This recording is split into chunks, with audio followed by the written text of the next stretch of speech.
أعوذ بالله من الشيطان الرجيم. بسم الله الرحمن الرحيم. اقرأ باسم ربك الذي خلق. خلق الإنسان من علق. اقرأ وربك الأكرم. الذي علم بالقلم. علم الإنسان ما لم يعلم. دعا پڑھ لیتے ہیں. اعوذ باللہ من الشیطان الرجیم. بسم اللہ الرحمن الرحیم. رب اشرح لی صدری ویسر لی امری واحلل عقدۃ من لسانی یفقہوا قولی. رب زدنی علما. اللہم انفعنا بما علمتنا وعلمنا ما ینفعنا وزدنا علما. اللہم انی اعوذ بک من علم لا ینفع ومن قلب لا یخشع ومن نفس لا تشبع ومن دعوت لا یستجاب لها. آمین یا رب العالمین. السلام علیکم ورحمۃ اللہ. کیسے آپ لوگ کی گزری عید؟ اچھے سے گوشت ووشت خوب کھائے کہ نہیں کھائے؟ الحمدللہ مسلم ایریا ہے، جن کا قربانی ہو جن کا نہیں بھی ہو ان تک گوشت الحمدللہ پہنچ جاتا ہے. یہ تو مسلم ایریا میں رہنے سے یہ تو فائدہ ہے. چلیں، اور سب خیریت نا؟ سب ٹھیک ہے؟ سب کا گھر کے حال سب ٹھیک ٹھاک چل رہے ہیں؟ کوئی ٹینشن کوئی مسئلہ تو نہیں ہے نا؟ اللہ تعالیٰ ہم سب کو اچھا رکھے، خیر و عافیت میں رکھے اور صحت و تندرستی دے، ہر طرح کی مشکل اور پریشانی سے ہم سب کو بچائے، آزمائش سے بچائے. چلیں، اعوذ باللہ من الشیطان الرجیم. بسم اللہ الرحمن الرحیم. تمام تعریف اللہ رب العالمین کے لیے ہے، جو ہمارا خالق ہے، جو ہمارا مالک ہے، جس نے ہم سب کو پیدا کیا ہے اور ہم سب کو اسی کی طرف جانا ہے. اعوذ باللہ من الشیطان الرجیم. بسم اللہ الرحمن الرحیم. سورہ ہجر بھی ہم لوگ ایک رکوع دیکھ لیتے ہیں انشاءاللہ، پھر یہی سورہ ہجر ہو جائے گی تو آپ لوگوں کا سلیبس کمپلیٹ ہو جائے گا. دیکھیے سورہ ہجر، ہجر کا کیا مطلب ہوتا ہے؟ پتھر. ٹھیک ہے، اور یہ بھی بولتے ہیں نا کہ آخری دور کی صورتوں میں سے ہے. بہت زیادہ ظلم و ستم ہو گیا تھا اور اللہ کے رسول صلی اللہ علیہ وسلم کو تسلی کے لیے یہ سورہ نازل کی گئی ہے، اور یہ مکی سورہ ہے. ہاں، آخری دور کی صورتوں میں سے ہے. بسم اللہ الرحمن الرحیم. الف لام را حروف مقطعات میں سے ہے. تلک آیات الکتاب، یہ آیت کیا ہے؟ کتاب کی آیت ہے. وقرآن مبین، اور روشن قرآن کی یہ آیتیں ہیں. روباما، روباما کیا اس میں ترجمہ ہے؟ ایکچولی اس کا ترجمہ کریں گے کبھی کبھی بھی کر سکتے ہیں اور اکثر بھی. اس میں کیا ہے؟ ہاں، بسا اوقات، کبھی کبھی. اس کا دو ترجمہ آئے گا، بسا اوقات بھی کر سکتے ہیں اور اکثر بھی کر سکتے ہیں. ہاں، کیا؟ یودو، چاہیں گے. کون؟ الذین کفروا، جنہوں نے کفر کیا ہے. کیا چاہیں گے؟ لو، کاش. کبھی بھی لو جو لفظ ہوتا ہے نا، ہاں، لو LOVE نہیں. آپ لوگ میری طرف دیکھ رہے ہیں. یہ شیطانی حربہ ہے. لو بھی کچھ ہے، اور لفظ جو ہے نا وہ بھی شیطانی حربہ ہی ہوگا. ہے نا؟ آج تھوڑا سمجھ میں آ رہا ہے نا؟ وہ بھی شیطانی حربہ ہے اور انسان کی عقل خراب ہو جاتی ہے. یہ جو ہے نا کاش، یہ بہت یہ بولتے ہیں نا ایک دم حسرت اور تمنائیں، آرزویں، کاش کہ میں ایسی ہوتی، کاش کہ مجھے ملا ہوتا، کاش. یہ بولتے شیطانی حربہ. یہ لفظ استعمال نہیں کرنا چاہیے، منع ہے. زیادہ تر آپ دیکھیں گے نا مشرکین ہیں، ظالم ہیں اور اس طرح کافر، ان کے لیے زیادہ تر یہ لفظ آتا ہے. لو کر کے آتا ہے نا، اے کاش کانو تھے مسلم، کاش کہ وہ مسلمان ہوتے. کب تمنا کریں گے؟ چلے بتائیں. کافر لوگ کب تمنا کریں گے کہ ہم مسلمان ہوتے؟ ایک تو یہ نیچرل بات ہو گیا، عذاب تو دیکھ کے تو بولیں گے. اور کب؟ دنیا میں کب تمنا کریں گے؟ ہاں، اور کب دنیا میں؟ زندگی میں کب؟ ہاں، مسلمانوں کو بڑھتے ہوئے دیکھیں گے، غلبہ پاتے ہوئے دیکھیں گے، اچھی حیثیت میں دیکھیں گے. کبھی نہ کبھی ان کے من میں آتا ہے خیال. یہ بات یاد رکھیں. بھلے وہ اپنے مذہب میں جتنے بھی بنگانے شیطان جتنا ہے، لیکن کبھی کبھی ان کے دل میں خیال اٹھتا ہوگا. اس سے تو کوئی انکار کر ہی نہیں سکتا ہے کہ کاش کہ ہم بھی ہوتے، کاش کہ ہم بھی ان مسلمان ہوتے. اور مرتے وقت جب فرشتوں کو دیکھیں گے، پھر قبر میں منکر نکیر کے وقت ہوگا، پھر جب قبروں سے اٹھ کر حشر کے میدان میں جائیں گے، پھر جب ان کو جہنم دکھائی جائے گی، اور جہنم کا پلس کیا دکھایا جائے گا؟ جنت دکھائی جائے گی کہ تم یہ کام کرتے تو تم کو جنت ملتی. کیسی حسرت ہوگی، کیسی تمنا ہوگی. اور کہتے ہر شخص کو اس کا مقام بھی دکھایا جائے گا، وہ بھی مقام دکھائے گا. اگر تم ایسا کرتے تو تم کو یہ ملتا، تاکہ کیا ہو، انسان اللہ کا شکر ادا کرے نا. اور جو ظالم ہوں گے ان کو حسرت ہو. اور کہتے ہیں نا ہر شخص کو اس دن ایک حسرت، ایک تمنا ایک دل میں ہوگی کہ کاش کہ میں اتنا اور کر لی ہوتی. یہ ہو ہی نہیں سکتا کہ انسان وہاں جا کے ایک دم مطمئن ہو جائے، جنت میں جا کے مطمئن ہو جائے، یہ میں نہیں کہہ رہی ہوں. لیکن کیا سوچے گا، کتنا آسان تھا نا، تھوڑا سا میں کر لیتی تو مجھے وہ والی جنت مل جاتی، تھوڑا کر لیتی تو وہ جنت مل جاتی، وہ جنت مل جاتی. اور جس کو جنت نہیں ملے گی، تھوڑا سا بھی بولتے ہیں نا 49-50 کا معاملہ اگر بولیں نا میزان میں تھوڑا نیچے اوپر رہ گیا، 49-51 کا معاملہ رہ گیا تو کیا ہوگا؟ اس وقت تو کتنی حسرت ہوگی نا کہ پوری زندگی کا رزلٹ اس پر ہے، ابدی زندگی کبھی نہ ختم ہونے والے. ذرا سا کاش کہ میں کر لیتی. کیونکہ یہ ہو ہی نہیں سکتا انسان گناہ نہیں کرے. کوئی انسان پیور ہے ہی نہیں. یہ ہو ہی نہیں سکتا کہ انسان سب پوری نیکیوں کا ڈھیر لے کر آئے، گناہ نہیں لے کر آئے. گناہ تو ہوگا ہی ہوگا، بشر ہے، کمزوری اس کے ساتھ ہے ہی ہے نا. لیکن جب ایسا معاملہ ہوگا نا 49-51 کا، تب کیا سوچے گا، کاش کہ میں نے 1% اور کر لیا ہوتا، تھوڑا سا کر لیا ہوتا، یہ میزان میرا نیچے ہو جاتا نا، وزنی ہو جاتا نا. اسی لیے ہم لوگ کو اکثر دعا کرنا چاہیے اللہ تعالیٰ اس عمل کو میزانی عمل میں بھاری کر دے. بھلے کبھی کبھی کیا ہوتا ہے ہماری نیکیاں بہت چھوٹی سی ہم کو دکھتی ہیں نا، ضروری نہیں ہے، ہو سکتا وہ چھوٹی سی نیکی بہت زیادہ وزن والی ہو. یعنی نیکیوں کا وزن ہونا چاہیے. ہاں یوم ذن کیا وزن بالحق ہے، سورہ اعراف میں آتا ہے نا، اس دن وزن برحق ہے، وزن تو ہوگا اعمال کا. اسی لیے ہم کو یہی دعا اللہ تعالیٰ جو بھی عمل کرے، ٹوٹی پھوٹی جتنی بھی ہم کریں، اس کو ایک دم وزنی کر دے. یعنی کوانٹٹی نہیں وہاں دیکھی جائے گی، وہاں کوالٹی ہونا چاہیے. اب بہت بڑا ترازو نہیں ہوگا کہ بڑی بڑی چیزیں، پتہ نہیں کس طرح کا میزان ہوگا نا. تو اس دن کیا تمنا کریں گے کہ کاش کہ ہم کیا ہوتے، مسلمان ہوتے، مسلم ہوتے. زر ہوں تو اللہ تعالیٰ کیا فرماتے، چھوڑ دو انہیں، یا کلو وہ کھائیں، ویا تمتعوا اور فائدہ اٹھائیں، وَيُلْهِهِمُ الْعَمَلُ اور وہ کیا رہے ہیں، یہ لہو سے، یہ بھی ہاں لام ہے واو، اس کا روٹ ورڈ ہے. لہو کس کو، میں نے آپ لوگوں کو شاید آپ کو کلاس میں بتایا، 2 کلاس میں لے رہی ہوں نا، سرے میرے کبھی کبھی تھوڑا مکس ہو جا رہا ہے. تو لہو کا مطلب ہوتا ہے انسان کو مشغول کرنا، غافل کر دینا، اصل مقصد کو فوت کر دینا. انسان کسی میں اتنا الجھ جائے کہ اصل چیز بھول جائے. آج دنیا میں لوگ کیوں الجھے، یہ وہی چیز ہو گیا نا، یلہہم العمل ہو گیا نا. اپنی تمنائیں، اپنی آرزویں، اپنی خواہشات. بتائیں خواہش ایسی ہے کہ ہر خواہش پر دم نکلے، ایک خواہش پوری نہیں، دوسری خواہش، دوسری نہیں، تیسری خواہش ہے، تو انسان اسی میں الجھا ہوا ہے. تو کیا فرمایا جا رہا ہے کہ اور اصل مقصد انسان فوت کر دیا ہے نا. آج جو دنیا میں لوگ جی رہے ہیں، کیا سوچ رہے ہیں، کھاؤ پیو عیش کرو مزہ کرو، دیکھا جائے گا نا کل کیا ہونے والا ہے. اکثریت ایسی ہے، کیا کہتی بعد میں دیکھا جائے گا، سب کے ساتھ ہوگا، ہمارے ساتھ بھی ہو جائے گا. دنیا تو صرف مزے کرنے کے لیے اللہ تعالیٰ نے ہمیں دنیا میں بھیجا ہی ہے. کھاؤ، اپنے خواہشات نفس کی پوری کرو، ہاں اپنی تمنا اپنے آرزویں پوری کرتے رہو.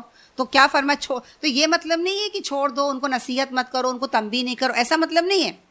جیسے اللہ کے رسول صلی اللہ علیہ وسلم کو یہ کہا جائے، سمجھایا، بہت سمجھایا، اب چھوڑ دو. جیسے ہم بچوں کو کہتے ہیں نا، اب یا کسی کو سمجھے، کیا کہتے، چھوڑو جانے دو، سمجھا کے تو تھک گئے، اب جو چاہیں کریں، کھاؤ پیو، مزے کرو، مرو جیو، ہم سے کیا لینا دینا. کبھی ہم کہتے ہیں نا، غصے میں کہتے ہیں نا، ایسا نہیں کہ ہم نے شروع میں کچھ سمجھایا نہیں ہوگا یا اپنے بچوں کو ڈانٹا نہیں ہوگا، لیکن کبھی ایک وقت ایسا آتا ہے کہ انسان چڑ جاتا ہے نا، کہ ساری انرجی، ساری محنت سب ختم.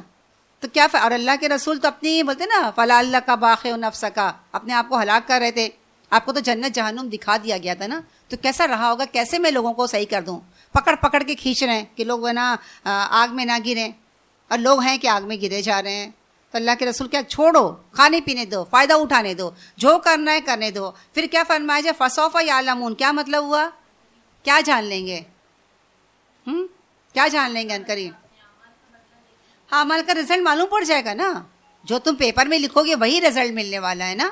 تو ٹھیک ہے، بولتے ہیں جاؤ، جو کرنا ہے کہ تم کو خود پتہ چل جائے گا تم کس راستے پر ہو، صحیح ہو کہ غلط ہو. تو اللہ تعالیٰ کیا فرماتا ہے، فسوف یعلمون، عنقریب انہیں پتہ چل جائے گا. کہ وہ کیا کر کر آئے ہیں، جو کرنا ہے چھوڑ دو. وما اہلکنا، اور نہیں ہم نے ہلاک کیا، من قریۃ کوئی بستی، الا مگر، ولہا مگر کیا ہے اس کے لیے، یعنی اس بستی کے لیے، وہاں کے رہنے والوں کے لیے کیا ہے، کتابن ایک کتاب ہے، معلوم ہے. یعنی کیا مطلب ہو گیا کہ جس بستی کو بھی اللہ تعالیٰ نے ہلاک کیا وہ ساری باتیں کتاب میں لکھی ہوئی ہے، اللہ کو معلوم ہے، وہ مقرر ہے کہ کس کے ساتھ کیا کرنا ہے، انڈیویجولی بھی کیا کرنا ہے اور سب کے ساتھ بھی کیا کرنا ہے. ہاں جیسے بولتے ہیں نا افراد کی جیسے موت ہوتی ہے ویسے اقوام کی بھی ہوتی ہے نا. اقوام کی کیسے ہوتی ہے، کبھی اچانک زلزلہ آ گیا، سیلاب آ گیا، یعنی طوفان آ گیا، یا کوئی وبا آ گئی، بیماری ہو گئی ہے، تو ہر چیز کیا ہوا، لکھا ہوا ہے. ولہا اس کے لیے، کتابن ایک کتاب ہے، یعنی لکھا ہوا ہے، تحریر کرا ہوا، معلوم ہے. یعنی اللہ کو کیا پتا ہے، ہاں اللہ کو مقرر وقت معلوم ہے، یعنی اللہ تعالیٰ کو معلوم ہے کہ ان کی کتاب میں کیا لکھا ہوا ہے، کیونکہ لکھنے والا کون ہے، اللہ تعالیٰ ہے. تو جو جس کا لکھا ہوا ہے وہ اس کے ساتھ ہو کر رہے گا. ما تسبقو، اور نہیں آگے بڑھ سکتی، آگے جا سکتی، من امتن کوئی امت، اجلہا اپنے مقررہ وقت سے، وما یستاخرون، اور نہ کوئی تاخیر ہو سکتی. تو کیا مطلب ہوا، جیسے ہم کہتے ہیں ارے فلاں تو دیکھو اتنا اچھا تھا اور دیکھو بیٹھے بیٹھے اچانک کیسے ختم ہو گیا. اکثر ہم جملہ کہتے ہیں فلاں دیکھو اس نے یہ کھا لیا تو اس کے گلے میں اٹک گیا تو ایسا ہو گیا، فلاں نے اتنا کھانسا، یا فلاں یہ ہوا، یا فلاں نے یہ میڈیسن لے لیا. کتنی ہم باتیں بولتے ہیں نا، اگر یہ نہیں لیا ہوتا، اگر یہ نہیں کیا ہوتا تو آج یہ بچ جاتا نا. کیسے ہمارے تو یہ سب کفریہ جملے ہیں. اکثر ہم کہتے ہیں کہ نہیں ارے اس کو ہاسپٹل کیوں نہیں لے کے گئے، لیکن انسان کا ایمان اس بات پر نہیں ہے. انسان اپنی پوری کوشش کرے، اس کا یہ مطلب نہیں کہ مریض کو تکلیف ہو رہی ہے ہم گھر میں بیٹھے موت کا انتظار کریں. انتظار نہیں کر رہا ہے، کوشش پوری کر رہے کہ جب ہو جائے تو پھر کیا سوچے، یہی آیت یاد کریں، ما تسبقو من امتن اجلہا وما یستاخرون. میں سوچتی ہوں کہ اللہ تعالیٰ جتنی بھی باتیں وہ کس کے فائدے کے لیے، کس کے ریلیکس کے لیے، کس کو سکون مل رہا ہے. اللہ تعالیٰ کو کچھ فرق پڑے گا، اپنے بندوں کو نہیں چاہتا نا کہ میرا بندہ پریشان ہو اور پھر وہ کچھ کرنے کے لائق نہیں رہ جائے. ہاں ٹھنڈا ریلیکس آ جاتا ہے، صبر بھی آ جاتا ہے. اچھا، اور اس کے علاوہ جو ہے نا کہ کبھی بھی آپ دیکھیں گے نا کہ کتنے بھی مطلب کسی کا شوہر کسی کی بھی اتنی ہلچل اتنا، لیکن جب قبرستان میں دفنا کے لوگ آ جاتے ہیں نا تو کیا اللہ تعالیٰ یہ کر دیتا ہے کہ ایک دم وہ ہو جاتا ہے، سب ریلیکس ہو جاتے ہیں، ایک دم سکون. پھر دیکھتے ہیں وہ کھا بھی رہے ہیں، بات بھی کر رہے ہیں، تھوڑی دیر کے بعد ایک آدمی کا ہنسی مذاق بھی ہو رہا ہے. ورنہ انسان سوچتا ہے کہ میں زندگی میں نہ کھاؤں پیوں گا اور نہ کبھی ہنسوں گا. کتنے لوگ یہ سوچتے ہیں، امی ہمیشہ میری جملہ کہتی جب میرے بھائی کا تو بھلے میں سوچی زندگی میں کیا کبھی میں مسکراؤں گی، کبھی ہنسوں گی. کہتے اولاد اگر ختم ہو جائے تو انسان سوچ، یا کسی کا شوہر ختم ہو انسان سوچ سکتے کبھی میں مسکراؤں گی کبھی ہنسوں گی. پھر آپ دیکھیں گے وہی شخص ایک دم نارمل ہے. تو فائدہ کس کا، اللہ تعالیٰ کس کے لیے، اللہ تعالیٰ خود ریلیکس کر دیتا ہے. ورنہ انسان کی زندگی نہیں انسان جی پائے نا. تو اگر اس بات پر انسان واقعی ہے وما یستاخرون، اور تو انسان کو کتنا یقین آ جائے نا. وقالو، اور انہوں نے کیا، یا ایھا الذی، اے وہ شخص، نزل علیہ، اتارا گیا جس پر، ذکر یہ قرآن، انک لمجنون. دیکھو اللہ کے رسول کو کیا خطاب مل رہا ہے. یعنی کتنے افسوس کی بات ہے کہ ہم کسی کو پیغام دیں، کسی کو نیک بات بتائیں اور سامنے ہمیں اللہ ہم کو کیا بولے کہ تم تو پاگل ہو، چلو یہاں سے نکلو. کیسا لگے گا؟ ہاں، دو تھپڑ مارنے کا دل چاہے گا، سوچیں گے نہیں بھی مارے تو کیا سوچیں گے، اب تو میں کبھی دعوت کا کام کرنے والی ہوں نہیں، کیا ملے مجھے ملا سلے میں نا. لیکن دیکھو کیا کہہ رہے، انک لمجنون، لوما کیوں نہیں، تاتینا تم لاتے ہمارے پاس، بالملائکہ ملائکہ، فرشتے لاؤ نا، ان کنتا من الصادقین، اگر تم سچوں میں سے ہو، اگر تم سچ کہہ رہے ہو کہ میں رسول ہوں، پیغمبر ہوں، اللہ کا پیغام لایا ہوں، تو لاؤ فرشتے اتارو ہمارے سامنے پیش کرو. تو اللہ تعالیٰ کیا فرماتا ہے، ما نزل الملائکہ، نہیں ہم نازل کرتے ملائکہ الا بالحق، مگر حق کے ساتھ. کیا مطلب ہوا کہ فرشتے ہم نہیں اتارتے مگر اتریں گے کب، حق کے ساتھ، مقصد کے ساتھ، با مقصد، کچھ کام کے لیے، تفریح کے لیے نہیں کہ تم نے چاہا تو فرشتے آ جائیں تمہارے انٹرٹین کے لیے. کب آئیں گے وہ، جب ضرورت ہے. ضرورت کب ہوگی، ایک تو پہلی بات موت کے وقت ہوئے، اور جب کسی بستی پر عذاب لانا ہو تب وہ فرشتے ہوتے. کیا تم لوگ یہ چاہتے ہو، موت وہی بالحق وما کانو، اور اس وقت جب آئیں گے نا حق کے ساتھ فرشتے، جب موت لے آئیں گے یا عذاب لے کر آئیں گے تو کیا ہوگا، اذم منذرین، پھر کیا ہوگا، کچھ مہلت نہیں ملے، کوئی ٹائم نہیں ملے گا، کچھ نہیں، پھر ختم، ساری مہلت عمل سب ختم ہو جائے. ہاں صحیح بات ہے، اس وقت سوچیں گے کہ ہم نے کیا تمنا کیا تھا اور کیا آ گیا. جب فرشتوں کو دیکھیں گے تو انا نحن نزلنا، کیا فرمایا کہ پہلے کیا کہ تم نے اسے وہ گھڑ لیا ہے، تم مجنون ہو، یہ ذکر تم نے اپنی طرف سے کرے ہو. تو یہ جواب دیا جا رہا ہے کہ محمد صلی اللہ علیہ وسلم نے، کیونکہ وہ لوگ یہی الزام لگاتے تھے نا، خود سے بنا لیے ہو، یا تم کو کوئی آ کے سکھاتا ہے، یا تم فلاں شخص کے پاس جاتے ہو جو تمہارا استاد ہے جو تم کو یہ قرآن بتاتا ہے.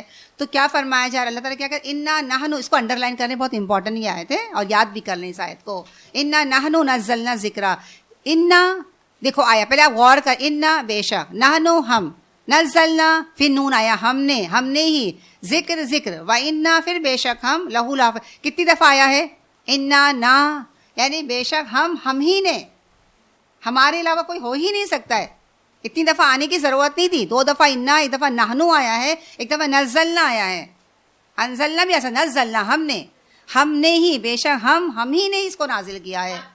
کتنا زبردست زور ہے نا کہ اللہ تعالیٰ کیا فرماتا ہے، اور وَإِنَّ لَهُ لَحَافِظُونَ، یہ تمہارے حفاظت کی چیز نہیں ہے. سوچے کس وقت کے دور کی یہ قرآن ہے. اس وقت کوئی پرنٹنگ پریس تھا، کوئی زیروکس مشین تھی، کوئی ایسا گھر، ایسا کمرہ، ایسی عجائبات کے لیے آج کل کتنی حفاظت کے لیے کیا کچھ ہوتے ہیں نا، کوئی ایسی محفوظ جگہ تھی، کوئی ایسا پلیس تھا، کچھ ایسا تھا، کچھ بھی نہیں تھا. اور آج بھی اس وقت کے دور کی قرآن، یعنی اس پہ میں جاؤں گی نہیں، بہت لمبا ٹاپک آپ سب لوگ جانتے ہیں، خالی اس وقت کے قرآن اور آج کے وقت کے قرآن کو اگر ہم کمپیئر کریں گے نا تو ایک زیر زبر کا فرق نہیں ہے، سوائے اس کے اگر کوئی پرنٹنگ مسٹیک ہو گئی ہو تو. یعنی کہ کتنی بڑی، اور وہ کہتے ہیں نا اس وقت کی زبان، اس وقت کے دور کی جتنی بھی بولیاں بولی جاتی تھی نا سب ختم ہو گئی. آپ سنسکرت دیکھ لیں، اب دوسری جو لینگویج ہے نا، لاطینی لینگویج اور کون عبرانی لینگویج آج موجود ہے. اس وقت کے دور کی کوئی لینگویج موجود نہیں ہے. یہ کتنی بڑی، اس وقت کے دور کی صرف عربی زبان آج بھی موجود ہے، بولی جاتی، پڑھی جاتی، سنی جاتی، پوری دنیا میں ہے. اس وقت کی کوئی زبان آج زندہ نہیں ہے. دھیرے دھیرے وہ ختم ہوتے جا رہی ہے یا ختم ہو ہی گئی ہے. وہ لینگویج رہنا، اس کے کسی حرف کو چینج نہ ہونا، جہاں بسم اللہ نہیں لکھا ہے وہاں آج تک کسی نے ہمت بھی نہیں کیا کہ چلو اس میں بسم اللہ لکھ دی. سورۃ توبہ میں بسم اللہ نہیں لکھا ہوا ہے نا، کیا؟ ہاں وہ بھی موجود بھی نہیں. صحیح بات ہے. آج تو اگر قرآن، اگر مان لو لوگ بولتے ہیں نا اس کو پھاڑ دو، اس کو ختم کر دو، اس کو جلا دو، کر دو، لوگوں کے جو سینوں میں محفوظ ہے، وہ کہاں سے تم جلاؤ گے، وہ کہاں سے کرو گے نا. ہاں، اور اس کے بعد جتنے پڑھنے والے قرآن گئے نا پوری دنیا میں، اتنے پڑھنے والے ایک کتاب کے، اس کتاب کے پڑھنے والے جتنی زیادہ تعداد میں ہے، کوئی کتاب اتنی تعداد میں پڑھی نہیں جاتی ہے، اور دن رات پڑھی جاتی ہے، صبح شام پڑھی جاتی ہے، ہر وقت پڑھی جانے والی یہ کتابیں ہیں. نہیں واقعی اس کی حفاظت کی لگتا ہے کہ نہیں کہ اس کی حفاظت کی ذمہ داری اللہ تعالیٰ نے کسی پہ چھوڑی نہیں، اپنی ذمہ داری اپنے اوپر رکھی ہے. اور باقی تو قرآن کی ساری حقیقت آپ سب کو پتہ ہے، اس لیے ہم آگے بڑھ جاتے ہیں. انا نحن نزلنا و انا لہو لحافظون، یہ آیت کہیں نہیں ہے، حفاظت کی نہیں، اور طریقے سے ہوگی. جو حفاظت ہم نے نازل کیا ہے، ہم نے نازل کیا بہت جگہ آئے گا، لیکن ہم نے ہی نازل کیا، ہم ہی ہیں اور ہم ہی اس کی حفاظت. یہ حفاظت والا لفظ نہیں ہے، وہ تفسیر میں آئے گا، لوگ ایکسپلین کریں گے، لیکن یہ قرآن کی آیت ہے، اس کو یاد کر لیجیے گا آپ سب. قرآن کا بہت جگہ ذکر آئے گا کہ محمد صلی اللہ علیہ وسلم ہم نے آپ کے قلب پر نازل کیا، یہ بھی آئے گا. لیکن جو یہ حفاظت کی جو ذمہ داری ہے نا، یہ کہیں آیت میں نہیں آئے گی. یہ سورہ ہجر کی آیت نمبر 9 ہے، تو بہت آسان ایک دم آیت ہے، اس کو یاد کر لیجیے آپ لوگ. وَلَقَدْ أَرْسَلْنَا مِنْ قَبْلِكَ، اور البتہ ہم نے بھیجا آپ سے پہلے. کیا بھیجا؟ رسول. کہاں بھیجا؟ فی شیاع الاولین، پہلے کے گروہ میں، پہلے کی قوم میں، پہلے کی اقوام میں ہم نے آپ سے پہلے بہت سے رسولوں کو بھیجا ہے. ہاں، اور وما یاتیہم، اور نہیں ان کے پاس آئے، من رسول، کوئی رسول، الا مگر کانو تھے بہی یستہزئون، یا جب بھی کوئی رسول آیا اس کا مذاق اڑاتے تھے. اب مذاق کیوں انسان اڑاتا ہے؟ بعض وقت کیا ہوتا ہے، کبھی کوئی انکار نہیں کر پاتا ہے نا، تو مذاق میں بہت کچھ کہہ جاتا ہے. مقصد کیا ہوتا ہے کہ ماننا نہیں ہے، تو ہمیشہ مذاق اڑاتے تھے. تو اللہ کے رسول کو تسلی دی جا رہی ہے، کذالک، اسی طرح، نسلکہ کیا مطلب ہوتا ہے؟ سلکہ بولتے ہیں نا داخل کرنا، گزارنا، ہاں گزارنا یا داخل کرنا. اور اس کے بعد اور کیا؟ فی قلوب المجرمین، مجرمین کے دلوں میں ہم یہ مذاق داخل کرتے ہیں. تو کیا مطلب ہوا؟ یعنی بطور سزا، جیسے کہتے ہیں فلاں شخص کا دل نہیں مان، اللہ تعالیٰ نے اس پر مہر لگا دی. تو مہر کس لیے لگا دی؟ سزا کے طور پر نا، ان کے آنکھ کان سب بہرے کر دیے. کیوں؟ سزا کے طور پر. تو کیا فرمایا؟ اسی طرح ہم نے یہ مذاق ان کے دل میں ڈال دیا تاکہ وہ مذاق کریں. کیوں؟ تاکہ بطور سزا وہ اپنے گناہوں میں بڑھ جائیں, گناہوں کی گٹھری کو پورا بھر لیں, پھر اللہ ایک دفعہ ان کو زبردست سزا دے دے. تو اسی طرح ہم گزارتے ہیں ہاں ان کے دلوں میں, مجرمین کے دلوں میں یہ مذاق سزا کے طور پر, تاکہ وہ اپنے بولتے ہیں پاپ کا گھڑا پورا اور بھر لیں. لا یؤمنون بہ, نہیں وہ مانتے اس کو, کس کو؟ قرآن کو. وقت البتہ خلط گزر چکی, سنت طریقہ رسم رواج جو بھی ہے, البتہ یہ طریقہ گزر چکا ہے اولین پہلے لوگوں نے بھی ایسا ہی کیا. تو اے محمد صلی اللہ علیہ وسلم آج بھی لوگ آپ کے سامنے وہی کر رہے ہیں. وَلَوْ فَتَحْنَا, اور اگر ہم کھول دیتے, ہاں ذرا اس آیت کو اچھے سے غور سے دیکھتے ہیں ہم لوگ, اور اگر ہم کھول دیتے علیہم ان پر, کیا؟ بابن, باب دروازہ, من السماء آسمان کا دروازہ, اگر ہم ان کے لیے آسمان کا کوئی دروازہ کھول دیتے, فَظَلُّوا, اور وہ کیا کرتے؟ ہاں فَظَلُّوا اس میں مطلب ہے نا دوڑتے یا جاتے یا دیکھتے, کچھ بھی کہا جائے گا, ہاں دوڑنے لگتے, فیہ اس میں, یارجون, اور نہیں فَظَلُّوا وہ لگتے, فیہ اس میں یعنی اس سیڑھی پر, یارجون چڑھتے. کیا مطلب ہو گیا کہ یہ لوگ اللہ کے رسول صلی اللہ علیہ وسلم سے معجزے مانگتے تھے نا, معجزے کہاں سے آئے گا؟ آسمان سے آئے گا. تو اللہ تعالیٰ فرماتے ہیں کہ اے محمد صلی اللہ علیہ وسلم اگر میں ان کے لیے آسمان کا دروازہ کھول دوں اور ایک سیڑھی لگا دوں اور وہ چڑھ جائیں, وہاں کے عجائبات بھی دیکھ لیں, سب کچھ دیکھ لیں, لیکن وہ کیا کریں گے؟ پھر بھی وہ نہیں مانیں گے. وہ آگے کی آیت بتاتی ہوں, وہ نہیں مانیں گے. تو یہ جو لفظ ہے نا ذل, میں آپ کو بتایا ذل کس کو بولتے ہیں؟ ذل سایہ. سایہ کب ہوتا ہے؟ دن میں ہوتا ہے, ابر نہیں, جب دن میں سایہ ہوتا ہے. یعنی یہ لوگ نا بولتے نا عربی لفظ اتنا گہرا ہے, دن دہاڑے کھلی روشنی میں, اندھیرا ہو تو بھائی بولے ارے اندھیرا ہم کو نظر نہیں آیا. تو اللہ تعالیٰ فرماتا ہے دن دہاڑے روشنی میں کھلے عام اگر وہ سیڑھی پہ چڑھ بھی جائے, رجن مارج سے, مارج سیڑھی کو کہتے ہیں نا, آراجا چڑھنا. تو یہ لوگ اگر دن دہاڑے سیڑھی پہ چڑھ کے آسمان پہ چلے جائیں, وہاں عالم بالا کی ساری چیزیں دیکھ لیں, تو پھر بھی کیا ہوگا؟ لقالو, لا ضرور, قالو وہ سب کہیں گے, انما بے شک, کیا ہے؟ سکرت. سکرت کا مطلب کیا بولتے نا کہ ہم کو ایک دم بولتے نا نشے میں کر دیے, مدہوش میں کر دیا گیا ہے, سحر زدہ ہو گئے ہیں, مدہوش ہو جانا, ہاں سکران, یہ سب نشے, سکارا, ہاں نشے والی جو ہوتی نا, عقل کو مدہوش کر دے, نظر بند کر دے, ہاں تو کیا ہیپنیٹائز کر دے, سب سے اچھا لفظ ہے. لقالو انما سکرا, ہیپنیٹائز کر دیا, ابصارنا ہماری آنکھوں کو نظر بند کر دیا, مدہوش کر دیا, ہاں اور ابصارنا ہماری آنکھوں کو, بل نحنو بلکہ ہم لوگ کیا ہیں, ہاں قوم مسحورون, ہم وہ لوگ ہیں کہ ہم کو سحر زدہ کر دیا گیا. یعنی یہ ساری چیزیں دیکھ کر بھی وہ کیا کہیں گے کہ ہم کو جادو کر دیا گیا ہے, ہم کو سحر زدہ کر دیا گیا ہے, اوپر کچھ ہے نہیں, خالی ہم کو لگ رہا ہے کہ یہ عالم بالا میں یہ ہے, وہ ہے, جنت ہے, اور پتہ نہیں کیا کیا چیزیں ہیں, ہم تو سحر زدہ لوگ ہیں, ہم کو تو سحر زدہ کر دیا گیا, مدہوش کر دیا گیا. یعنی مختصر کیا ہے کہ وہ کسی بات پر ماننے والے نہیں. جو لوگ انکار کرتے ہیں وہ انکار کرنے والے ہیں, جو ماننے والے ہیں وہ ماننے والے ہیں. وآخر دعوانا الحمدللہ رب العالمین. چلے دعا پڑھ لیتے ہیں. بسم اللہ الرحمن الرحیم. سبحان اللہ و بحمدہ, سبحانک اللہم و بحمدک, نشہد لا الہ الا انت, نستغفرک و نتوب الیک. آمین یا رب العالمین.